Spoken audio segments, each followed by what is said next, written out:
Nascido no mesmo dia da implantação do AI-5, instituído pelo governo militar na fase mais dura do regime, Alexandre de Moraes. Antes de avançarmos para os acontecimentos mais recentes, vale revisitar uma trajetória marcada por poder, decisões polêmicas e momentos que até hoje despertam debates em todo o país. De um lado, a ascensão e o protagonismo de Alexandre de Moraes em alguns dos capítulos mais decisivos da política brasileira. Do outro, um episódio que permanece cercado de perguntas e interpretações, o acidente aéreo que tirou a vida do ministro Teori Zavascki. Para entender o presente, às vezes é preciso voltar e conectar os fatos que marcaram essa história.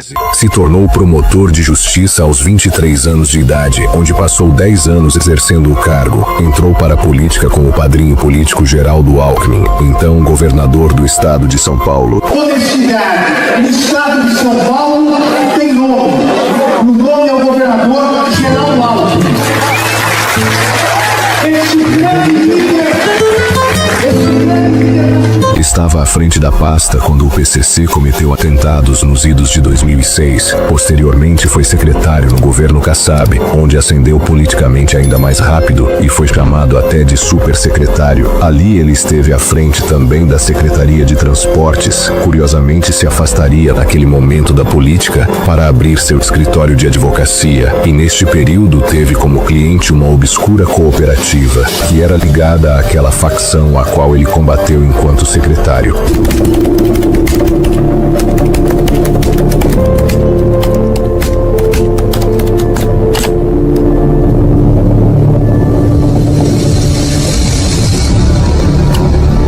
Bingo. Transcooper, uma empresa que operava linhas de transporte alternativo em áreas dominadas pelo crime organizado. Uma cooperativa com mais de 120 processos nas costas. E quem assume todos eles? Alexandre de Moraes. Fechou o escritório e voltou para a política novamente com Alckmin. E logo após, no governo federal com Temer, onde teve sua melhor chance de mostrar serviço no caso do celular hackeado da esposa do presidente. Neste meio tempo, a Lava Jato sofria o contra-ataque dos envolvidos com apoio do STF. E com a coincidência e fatalidade do acidente com Teori Zavascki, ele foi alçado de ministro da Justiça a ministro do STF. Desde o começo mostrou protagonismo na corte e com o advento da abertura do imortal inquérito das fake news. Resolve, como resolvido já está, nos termos do artigo 43 e seguintes do Regimento Interno, instaurar inquérito criminal para a apuração dos fatos e infrações correspondentes em toda a sua dimensão. Designo para a condução do feito o eminente ministro Alexandre de Moraes. Inaugurando suas medidas ilegais e antidemocráticas, cometeu seu primeiro ato de censura ao proibir a reportagem sobre o ministro Toffoli, o amigo do amigo de meu pai. De lá para cá, o show de horrores que ele comandou e comanda, nós todos conhecemos. A pergunta é, chegou a hora de o parar? O senhor ministro Alexandre de Moraes.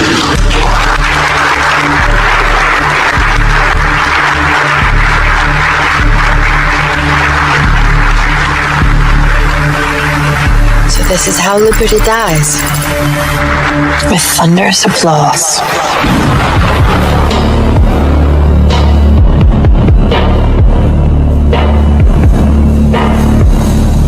Dentro do contexto de nosso belo judiciário, é um vídeo impressionante. Já o publicamos aqui. Se você já viu, compensa ver novamente. Agora que estão querendo fazer do escandaloso caso Master, o mesmo que fizeram com a Lava Jato.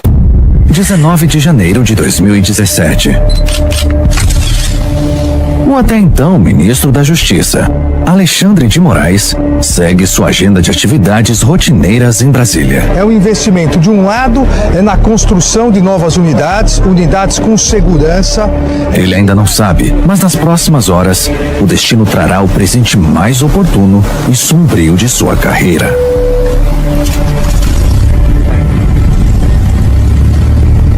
Um jatinho executivo decola do Campo de Marte, em São Paulo, com destino ao litoral do Rio de Janeiro. O clima é instável, mas nada que preocupe um piloto com mais de 7.000 horas de voo. A decolagem está aprovada. A aeronave não apresenta qualquer falha técnica, mas, ao se aproximar de Paraty, o trem de pouso é baixado. Os alertas da aeronave são acionados. O avião está a 82 metros de altura, numa velocidade de 222 km por hora.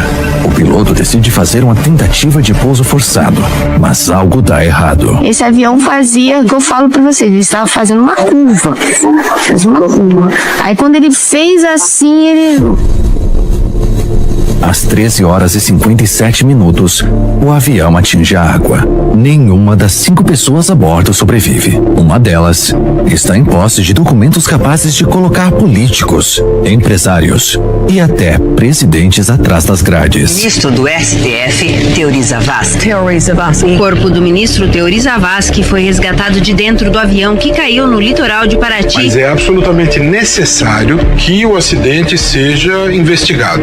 Às vésperas de homologar delações capazes de implodir o sistema político, a morte de Teori deixou uma cadeira vazia. E embora ninguém soubesse, ela já tinha dono. O responsável pelo funeral da liberdade no Brasil. Declaro empossado no cargo de ministro do Supremo Tribunal Federal, Sua Excelência, o senhor ministro Alexandre de Moraes.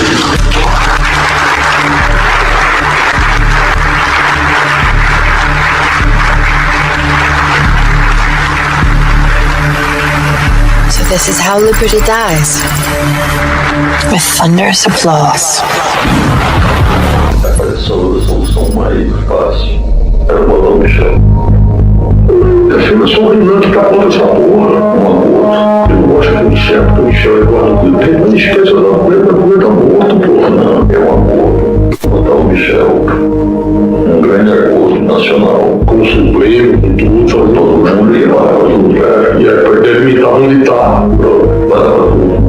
Logo no início do governo Temer, um escândalo envolvendo o novo ministro do Planejamento revelou que o caminho para frear a Lava Jato era conseguir influência no Supremo Tribunal Federal. Em uma gravação vazada, Romero Jucá admite a estratégia. Ainda de acordo com o jornal, Jucá disse que caiu a ficha de líderes do PSDB sobre o potencial de danos que a Operação Lava Jato pode causar em vários partidos. Na gravação, ainda de acordo com o jornal, Jucá acrescentou que um eventual governo Michel Temer deveria construir um pacto nacional com o Supremo, com tudo. E Machado disse que aí parava tudo. Jucá disse que havia mantido conversas com ministros do Supremo, mas não citou os nomes. Jucá afirmou que poucos no STF aos quais não tem acesso, e um deles seria o ministro Teori Zavascki, a quem classificou de um cara fechado. Aquilo evidenciava duas coisas. A primeira é que o STF era o caminho para estancar a sangria. A segunda é que havia um desafio a ser superado. Um desafio chamado Teori Zavascki, ministro relator da Lava Jato no Supremo. Um dos poucos que não sorria para câmeras, não jantava com políticos e se recusava a ser chantageado. Com um perfil técnico e garantista, sua postura gerava respeito e temor. A casta política estava claramente desesperada com os avanços da Lava Jato. O problema é que o caminho para travar o processo passava por um homem que se recusava a negociar. 77 delações premiadas, mais de 200 políticos mencionados, governadores, senadores, ministros. A maior delação da história estava no colo de Teori Zavascki. Era uma corrida contra o tempo. De um lado, criminosos sem escrúpulos, dispostos a fazer de tudo para enterrar a operação. Do outro, um juiz metódico, disposto a avançar o processo até as últimas consequências. Uma bomba relógio estava armada e a contagem regressiva já tinha começado.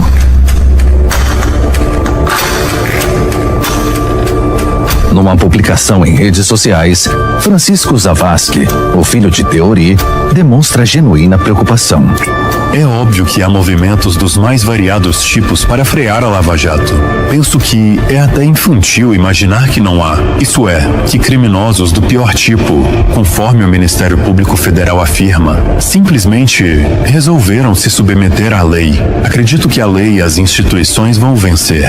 Porém, alerto, se algo acontecer com alguém da minha família, vocês já sabem onde procurar.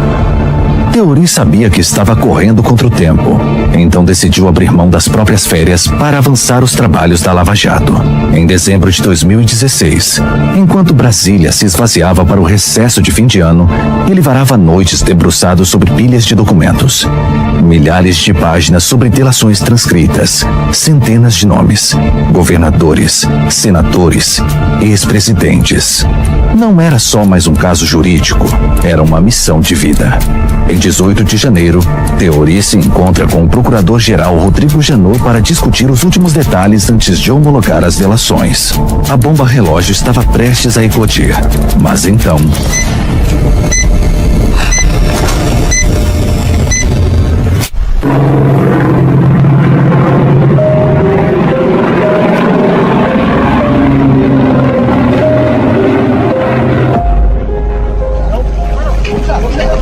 Puxa! Respira por isso aí! Vai na porta!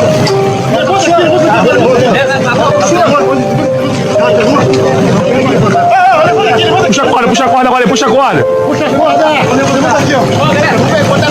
Vamos adiantar que ela apagou, hein? O homem diz agora, olha. O homem disse, vamos adiantar que ela apagou. Naquela altura ela já estava morta. Morre o ministro do Supremo Tribunal Federal, Teori Zavascki. Ele que havia interrompido as férias para analisar o processo. Teori Zavascki era, no STF, o relator da Lava Jato, a maior investigação sobre corrupção de toda a história do país. Com a morte do ministro, ainda não se sabe quem vai assumir as funções dele. Aos familiares do ministro e dos demais integrantes do voo, meus sentimentos de pesar e associo-me a todos os brasileiros ao lamentar a perda de um homem público cuja trajetória impecável a favor do direito. Ele é preparado tecnicamente. Ele está preparado para enfrentar qualquer um jurista de lá. É que era um trabalhador compulsivo. Ele sempre pretendeu ir para o Supremo.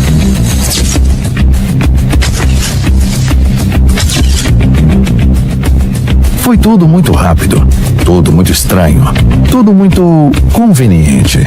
E não parava por aí. 2 delegados da Polícia Federal foram assassinados numa casa noturna em Florianópolis. Um deles foi responsável pela abertura do inquérito que investiga a morte do ministro do Supremo Tribunal Federal, Teori Zavascki. Mas, aparentemente, aquilo não passou de uma sequência de coincidências. O laudo técnico do Centro de Investigação e Prevenção de Acidentes não encontrou indícios de sabotagem. Não havia falha mecânica, nem falta de combustível na aeronave. O relatório final apontou como causa provável uma desorientação espacial do piloto.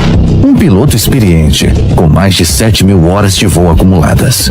E enquanto o país ainda tentava entender as consequências do acidente, o sistema já se articulava para preencher o vácuo de poder. Uma vaga decisiva foi aberta na mais alta corte do país. E o nome já estava lançado: Alexandre de Moraes. Por todo o mundo civilizado, o cerco está se fechando contra os abusos de autoridade dos pequenos tiranos dos tribunais da Brazuela. E falando nisso, você sabe qual a semelhança entre a República Presidencialista da Argentina, a monarquia constitucional da Espanha, o parlamentarismo da Itália e os Estados Unidos da América? Em todas essas democracias livres, espalhadas por diferentes continentes, a justiça já reconheceu a perseguição política no Brasil promovida pelo nosso Supremo Tribunal Federal sob a liderança do intocável ministro Alexandre de Moraes. Aliás, vejam só que coincidência.